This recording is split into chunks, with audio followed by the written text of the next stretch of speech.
안녕하세요. 그기수 매청기입니다. 얼마 전에 꽤 큰 뉴스 하나가 있었어요. 바로 넷플릭스랑 워너브라더스 인수합병 소식인데요. 배우 지망생들 90%는 이 뉴스에 별 관심이 없었을 거예요. 그냥 뭐 그렇구나 하고 넘겼겠죠. 하지만 저는 수업 시간 때마다 제가 학생들한테 하는 말이 있는데요. 배우는 환경의 변화에 민감해야 된다는 거예요. 왜냐면 환경은 계속 변화하고 있고요. 결국 그 변화에 적응하지 못하면 살아남을 수 없기 때문이에요. 이 뉴스를 보고 저는 일주일 동안 관련된 기사들을 좀 꽤 찾아봤어요. 그리고 제 나름대로 생각도 정리를 해봤고 또 이 소식에 대해서 다른 분야의 사람들은 어떻게 생각하는지도 한번 찾아봤어요. 제가 이걸 보고 고민한 건 두 가지였어요. 첫 번째는 이 인수합병이 연기 시장 자체를 어떻게 바꿀 것인가. 그리고 두 번째는 그 변화된 시장에서 배우의 연기는 어떻게 달라져야 되고 나는 무엇을 가르쳐야 되는가. 여러분들도 인스타에 떠돌아다니는 요약본이나 유튜브 정리 영상만 소비하지 마시고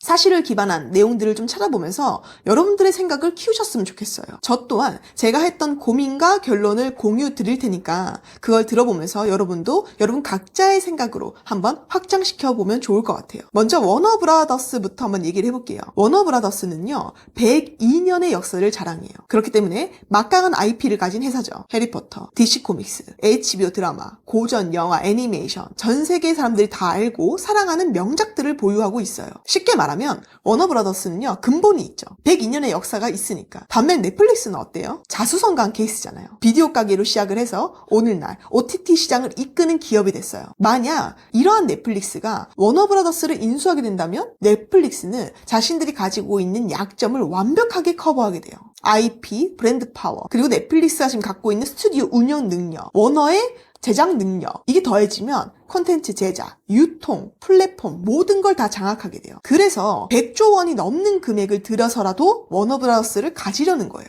아직 이 인수합병이 확정된 건 아니에요. 독점 문제 때문에 말이 많아요. 하지만 만약 예정대로 성사된다면 연기 시장에는요 분명히 변화가 올 거예요. 지금 기존 구조는 어떠냐면요. 기존 구조는 이래요. 제작을 하고요. 극장 개봉을 하고 그 다음에 스트리밍 시장에 나와요. 근데 앞으로는요. 극장과 스트리밍이 동시에 진행될 수 있어요. 이건 분명히 영화관 산업에 큰 타격일 거예요. 극장 중심의 영화는 줄어들고 OTT 중심의 영화와 시리즈 제작의 비중이 커질 수밖에 없겠죠. 그럼 독립영화랑 예술영화들은 더 마이너해질 거고요. 저는 영화의 가치가 사라질 것 같지는 않아요. 다만 시장의 위치는 바뀔 것 같다는 거죠. 또 하나 중요한 변화는 중심 이동이에요. 기존의 할리우드 중심에서 이제 글로벌 중심으로 이동축이 옮겨갈 거라는 거예요. 이렇게 되면 다국적 감독, 다국적 배우, 각국의 리메이크 작품들이 더 늘어날 거예요. 이미 넷플릭스를 통해서 우리 한국 배우들의 해외 진출이 되게 쉬워졌잖아요.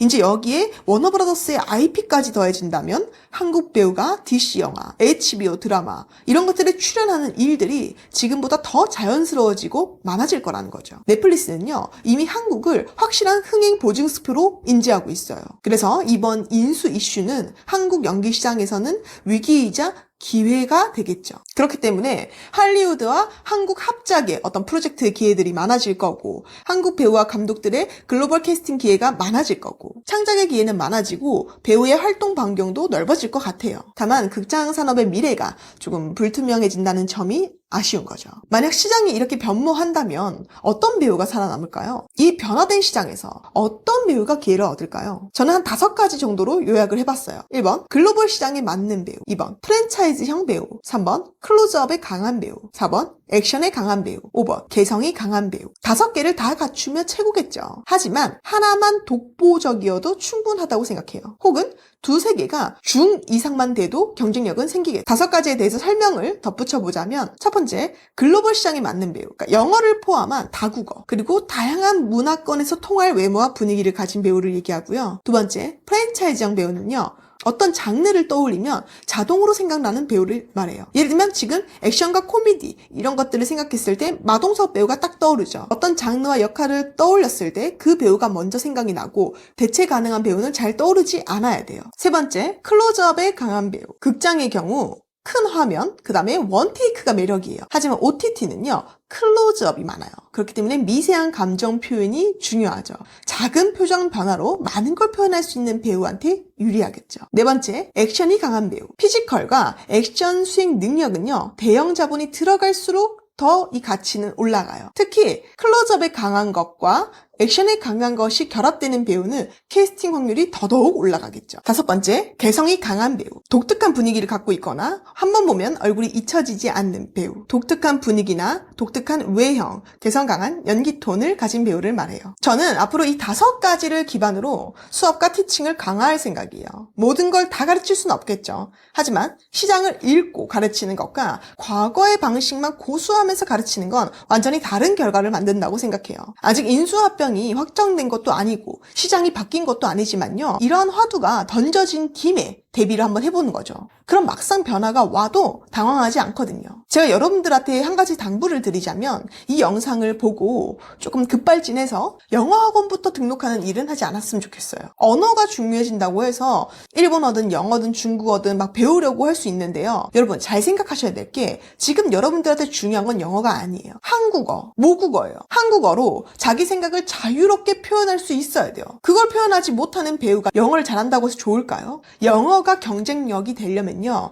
연기력이 전제되어야 돼요. 언어는 무기지 본체가 아니라는 거 잊지 마시고요. 여러분들이 지금 당장 투자할 수 있는 건 연기력과 자신 개성이에요. 여러분들은 넷플릭스나 워너브라더스 이 인수 이슈를 어떻게 보고 계세요? 그리고 무엇을 대비하고 있나요?